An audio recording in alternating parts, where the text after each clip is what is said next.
আমি আজকে মশার সাথে সাক্ষাৎ করছিলাম। আমি তাদেরকে জিজ্ঞাসা করলাম, তোমরা ময়লা পানিতে ডিম পাড়ো কেন? মশা বলল, কারণ ভালো পানিতে ডিম পারলে মানুষ সিদ্ধ করে খেয়ে নিতে পারে।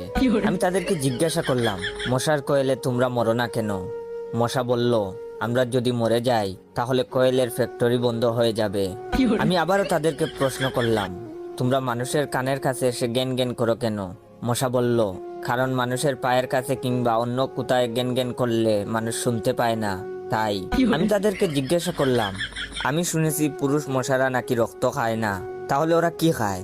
মশা বলল, পুরুষ মশারা শুধু বউয়ের বোকা খায়। আমি বললাম, মশারা কামড়ালে মানুষের ডেঙ্গু হয় কেন?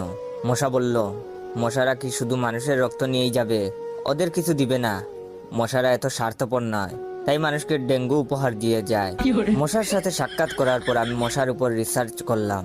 মশা অনেক ধরনের হয়, যেমন পড়তে বসলে যে মশায় কামড়ায় তারা হলো অশিক্ষিত মশা, খেতে বসলে যে মশা কামড়ায় তারা হলো ক্ষুধার্ত মশা, ঘুমানোর পর যে মশা কামড়ায় তারা হলো কাপুরুষ, জেগে থাকা অবস্থায় যে মশা কামড়ায় তারা সাহসী, মশারির মধ্যে যে মশা কামড়ায় তারা হলো অতিরিক্ত শেষরা, মাঝরাতে যে মশা কামড়ায় তারা হলো সিঙ্গেল, টয়লেটে যে মশা কামড়ায় তারা হলো নির্লজ্জ, দিনের বেলা যে মশা কামড়ায় তারা একটা ছোট লোক।